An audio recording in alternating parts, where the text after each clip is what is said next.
que même une confédération dans certains de ces domaines. Parce qu'il y a la confiance, et parce que nous sommes confrontés à des ennemis qui sont redoutables, donc il y a un instinct de survie, et parce que mais, le Mali comprend aujourd'hui que mais, si on n'a pas de Burkina avec nous, on ne pourra pas gagner cette guerre. Si on n'a pas de Niger avec nous, on ne peut pas gagner cette guerre. Je crois que c'est la même chose. Donc ce n'est pas un choix de luxe pour des chefs d'État qui se lèvent, on va faire ça. Non. On se rend compte que c'est une nécessité de la situation réelle, mais aussi c'est une nécessité parce que nos populations sont en harmonie et ne se battent pas. Ma soeur, je vous remercie. C'est que vous dites, mais moi même quand je vais au Burkina, je vais au Niger, je sens la même harmonie, les mêmes, partout, même à l'extérieur, même quand on est dans les réunions internationales aujourd'hui, on sent la dynamique AES. On était au sommet de l'OCI à Banjul, mais les gens ont constaté que les trois pays se sont battus ensemble pour faire reculer des pays qui étaient censés être puissants. Donc, je pense que ça se met en place, mais le fait que nous-mêmes savions que les populations embrassent cette dynamique, mais ça nous conforte, mais aussi c'est une responsabilité, parce qu'il y a certains virages que nous savons que même nos populations ne nous suivront pas. Donc je pense que ça c'est vraiment pour répondre à... Il a raison, il faut que les autres de la CEDEAO et les autres à l'extérieur intègrent, il a utilisé le mot qu'on a atteint un point de rupture ou un point de non-retour. Je pense qu'il faut que les gens sachent et comprennent réellement qu'on a atteint un point de rupture par rapport à cette question. Et quelqu'un a posé la question, notre communiqué était très clair, nous avons dit que nous nous retirons sans délai et que ce retrait est irréversible. Ça fait souvent certains n'aiment pas écouter ou ne croient pas à ce qu'on leur dit. Je pense que c'est leur droit. D'ailleurs, ils ne nous ont jamais écoutés depuis le début. Parce que tout ce qu'on a fait, mais on avait dit que si les choses ne vont pas dans le sens que nous faisons, nous allions le faire. Parce qu'on ne sait pas le faire. Pendant 1 an, 2 ans, on a dit. Les gens demandent le dialogue, mais nous, on a été les premiers à demander le dialogue. Je me souviens, en janvier 2023, j'ai été avec le ministre des Affaires étrangères de la Guinée, du Burkina, à Addis Abeba. Justement, nous demandions le dialogue. On a dit à ceux-ci, vous vous trompez, parce qu'un État suspendu n'est pas un État exclu. Il ne faut pas ostraciser les pays. Nous restons États membres. Et sur 3 questions, nous avons demandé qu'il y ait le dialogue avec nos pays. Nous avons dit, s'il y a des questions de sécurité, vous ne pouvez pas les discuter sans le Mali, le Burkina, par exemple. Aujourd'hui, le Niger. S'il y a des questions humanitaires, vous ne pouvez pas discuter ça. Mais chaque fois aussi que ces organisations vous discutez ces questions qui concernent nos pays, même en tant que pays suspendu, appelez-nous dans la salle, donnez-nous 15 minutes, de vous donner notre point de vue, on peut quitter. Mais c'est après ça que la CEDEAO a dit même, ah bon, vous demandez qu'on lève les sanctions, on va même aggraver, ils ont ajouté le ministre des Affaires étrangères et le chef d'État. Nous, on n'a jamais tourné de l'argent. On a été demandeurs du dialogue qui nous amène aujourd'hui. N'est-ce pas un peu tard? Parce qu'on aurait pu éviter d'arriver à ce point de rupture. Est-ce que vous pouvez imaginer que moi, ministre des Affaires étrangères du Mali, que dans toute la région, le Togo soit le seul pays qui m'autorise à y voyager? Mais comment je vais parler avec tous ceux qui viennent aujourd'hui qui disent qu'il faut dialoguer? Parce qu'ils nous ont enfermés avant de comprendre que nos destins sont liés. Donc je pense qu'il y a eu des erreurs qui ont été commises, il faut admettre ces erreurs, mais il faut aussi nous laisser prendre le chemin qu'on a pris. Bon, l'AES, la CEDEAO, nous sommes des voisins, même il y a des pays voisins qui ne sont pas de la CEDEAO.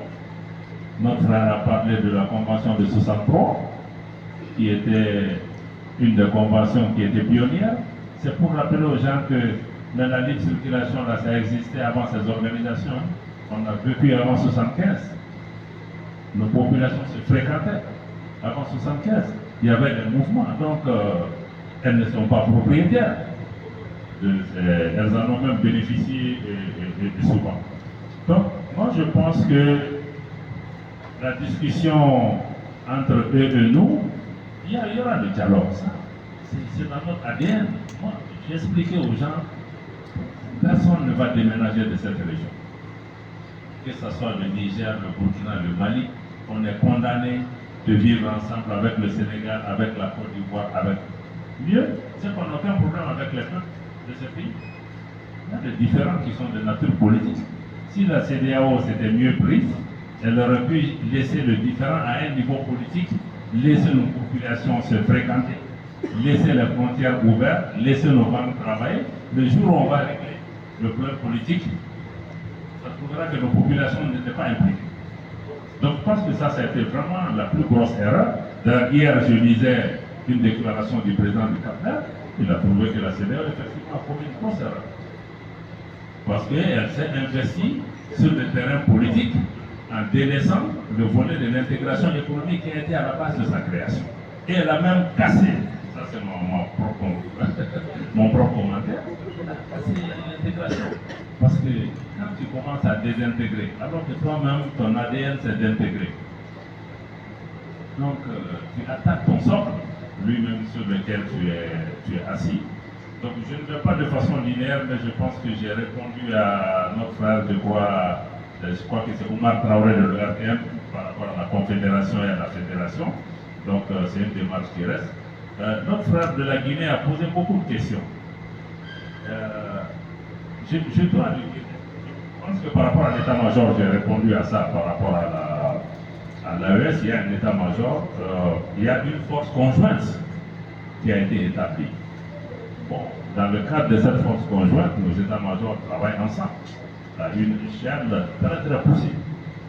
À une échelle très très poussée, mais je ne veux pas aller dans le détail de ce que nous faisons parce que nous n'avons pas que des amis. Et nous voulons surprendre nos amis et nos ennemis également. Donc, je ne veux pas dévoiler beaucoup de choses, mais quand vous voyez les résultats des armées du Niger, du Burkina et du Mali sur le terrain, vous savez qu'ils travaillent à une échelle d'intégration qu'on n'a pas vue dans la région. Elle est extrêmement poussée. Mais je ne veux pas aller dans plus de détails que ça. Je suis quand même ministre des Affaires étrangères. Donc, maintenant, sur la Guinée et le Mali, je vous assure qu'il n'y a pas de problème entre la Guinée et le Mali. Il n'y a pas de problème entre le président Goïta et le président Toupouya, qui communiquent régulièrement. Moi-même avec mon frère le ministre, on communique régulièrement. Il est vrai que nous avions une dynamique très très poussée avec la Guinée, et puis après, les événements de la région ont conduit les choses dans une autre direction. Mais je peux vous assurer que rien de ce qui a été entamé par le Mali n'a été fait à l'insu de la Guinée, ou que la Guinée n'ait pas été associée à nos choix, qu'on n'ait pas partagé avec la Guinée nos choix, qu'on n'ait pas prévenu la Guinée des choix que nous ferions. Mais nous sommes tous des États souverains. Je crois que chaque État doit décider de ce qu'il veut faire.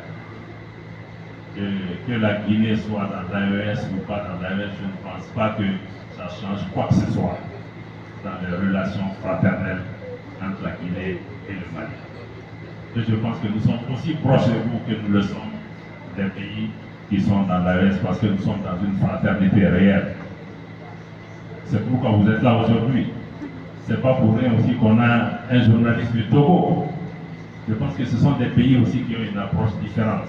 Je pense qu'elles ne sont pas dans une situation d'ennemi. Mais bon, un moment, dans une famille, il y a un peu de tout. Il y a des frères, il y a des sœurs, il y a des cousins, il y a des voisins. Donc je pense qu'on peut entretenir toutes ces relations.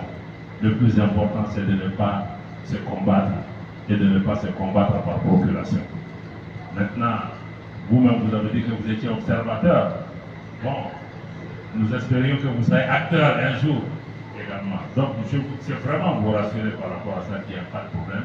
Je sais que les médias ont commenté beaucoup de choses, mais je peux vous dire aussi qu'il y a beaucoup de choses qui se font entre nos pays qui ne se font pas sur la place publique. Qui ne se font pas sur la place publique. Bon, c'est vrai qu'on est dans un monde de communication. Ce qui ne se voit pas n'existe pas. Mais souvent, ce qui n'existe pas aussi peut être aussi important que ce qu'on ne voit pas. Merci beaucoup. Maintenant, sur la communication, je pense que c'est une dimension essentielle. Il y a deux orateurs au moins qui ont touché à la communication de l'AES. Merci beaucoup parce que c'était dans mes notes que j'ai négligé de regarder ou même de citer. Parce que c'est un point essentiel. Quand vous regardez aujourd'hui, pratiquement, dans nos réunions, en dehors de la question des statuts de la Confédération, c'est la question de la communication qui est la seule qui est vraiment même portée à l'attention des chefs d'État comme étant un point de discussion, en indiquant que la communication AES est une dimension essentielle. Il faut l'organiser. Nous l'avons discuté. Nous avons discuté de la question de la charte graphique, du logo, mais aussi de la communication d'ensemble à l'intérieur de chaque pays sur l'AES, y compris dans nos langues nationales. La communication concertée entre les trois pays, je dois vous dire que nos trois radios et télévisions nationales travaillent déjà ensemble, font des programmes ensemble, partagent des informations, même quand nous faisons des activités, je crois qu'ils relayent systématiquement les unes aux autres. Mais on doit aller au-delà. Vous avez parlé d'un organe conjoint. D'ailleurs, le ministre de la Communication du Mali a eu la responsabilité et la confiance des ministres du Burkina et du Niger de coordonner la communication de l'AES. Il y a eu quelques échanges, il y a eu des termes de référence qui sont définis pour pouvoir dégager les contours. Je crois que ça peut être plusieurs, ça peut être les médias d'État, mais vous avez aussi raison, il faut peut-être penser à une radio, à une télévision, même comment impliquer même nos acteurs des médias privés. Parce que aussi on peut avoir des réseaux, on n'a pas besoin de convaincre tout le monde, mais je pense qu'il peut y avoir des réseaux ou même des médias, des réseaux, Mali Online ou le Républicain ou d'autres, reçoivent en primeur des informations qui touchent l'AES. Je pense que ça a plusieurs aspects. Et il faut qu'on regarde aussi comment on peut communiquer dans les langues nationales. On a la chance aussi que dans les trois pays, il y a au moins une langue nationale qui est partagée dans tout l'espace. Donc il faudra aussi que nous puissions communiquer davantage dans les langues nationales. Donc la communication, elle est essentielle. Elle est essentielle parce que nous sommes dans une guerre de la communication. Et nous ne souhaitons pas que la population AES soit abreuvée à la source RFI, France 24 et consorts. Voilà. Nous préférons, parce que la seule possibilité pour nous de contrer ceci, c'est de communiquer aussi. Parce que sinon on se tait, c'est les autres qui communiquent, mais la nature a horreur de vie. Donc nous, on doit vous dire ce que nous pensons, que vous soyez d'accord ou pas, mais je pense qu'il faut que tous les responsables de l'AES, les responsables de médias et d'autres, qu'on voit aussi toutes les plateformes digitales qu'on peut créer dans notre espace pour que les gens aient accès à l'information, mais aussi que les gens contribuent. Qu'il y ait des réseaux de jeunes, des réseaux de journalistes, des réseaux de femmes. Il faut que tout ce monde, il ne faut pas que la communication vienne même seulement des États vers les populations. Mais nous aussi, on est des citoyens, comme l'autre on a dit, le journaliste est citoyen, mais le ministre aussi est citoyen. Mais nous sommes sensibles à ce que vous écrivez, à ce que vous disiez au quotidien. Moi-même, je lis, je suis les réseaux sociaux, je vous écoute. Et j'imagine que beaucoup je puise aussi mon inspiration, souvent de ce que j'entends des débats. Et souvent, j'ai très peur parce que quand je vous écoute, j'ai l'impression que certains vous êtes à notre place parce que je me demande comment ils sont à un tel niveau de compréhension des enjeux géopolitiques, de ce qui se passe et dont on n'a pas parlé souvent. Et que vous savez. Donc je me suis dit qu'aujourd'hui, il faut que nous-mêmes dirigeants nous fassions attention parce que même un dirigeant aujourd'hui, même pour mentir, il faut te réveiller tôt. Il faut te réveiller tôt parce que tout ce que tu diras est retenu contre toi et les gens vont vérifier, les gens vont sortir le VAR contre toi. Il faut que nous-mêmes dirigeants on fait désormais attention. Bon voilà, même si tu dois dériver de diriger, il ne faut pas être trop loin pour te permettre peut-être de faire un virage et revenir. Donc c'est dire que vraiment la communication va à deux sens. Par exemple, ce qu'elle a dit sur avoir vu dans la c'est une idée qu'on va noter. Donc vous aussi, vous pouvez générer des idées qui ont une influence sur nous. Donc pour moi, on doit avoir cet espace de communication entre vous et nous. Peut-être que nous sommes à un niveau d'information qui est juste un peu plus élevé, mais je vous assure que nous sommes aussi sensibles que vous. Nous avons nos foyers, nous avons nos parents, nous avons des amis. Mais chaque jour qui nous posent des questions au quotidien, pourquoi vous avez fait ça? Comment vous avez fait ceci? Et on est obligé de répondre.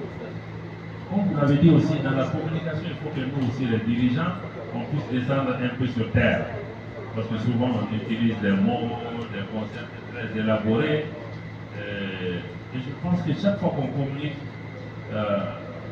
parce que je suis souvent mis au défi, parce que quand mon enfant de 12 ans me pose des questions sur ce que je fais, il faut que je puisse lui expliquer. Ici, ma grand-mère me pose une question sur ce que je fais sur l'AS. Est-ce que je peux lui expliquer? Moi, je pense que nous, tant que nous n'arrivons pas à amener le débat à ce niveau, parce que moi, c'est plus facile de convaincre l'audience comme la vôtre avec des termes techniques et tout. Mais quand un enfant me demande aujourd'hui, mais votre AS, ça sert à quoi? Mais comment je vais lui expliquer pour qu'il comprenne? Tu vois que moi-même, je dois faire l'effort nécessaire. Ici, je ne peux pas expliquer. J'ai fait un cours de communication et quelqu'un m'expliquait que tous les concepts que tu ne peux pas expliquer à ton enfant de 12 ans ou à ta grand-mère, passe à côté, ça ne sert à rien.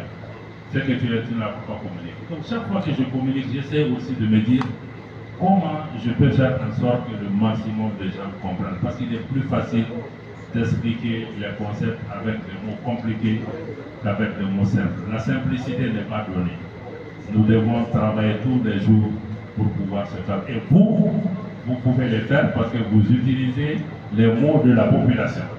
Et vous devez nous forcer à répondre avec des mots qui nous permettent d'être compris. Je pense que c'est ça aussi notre défi, c'est ça aussi votre défi. Je pense que j'ai répondu à tout.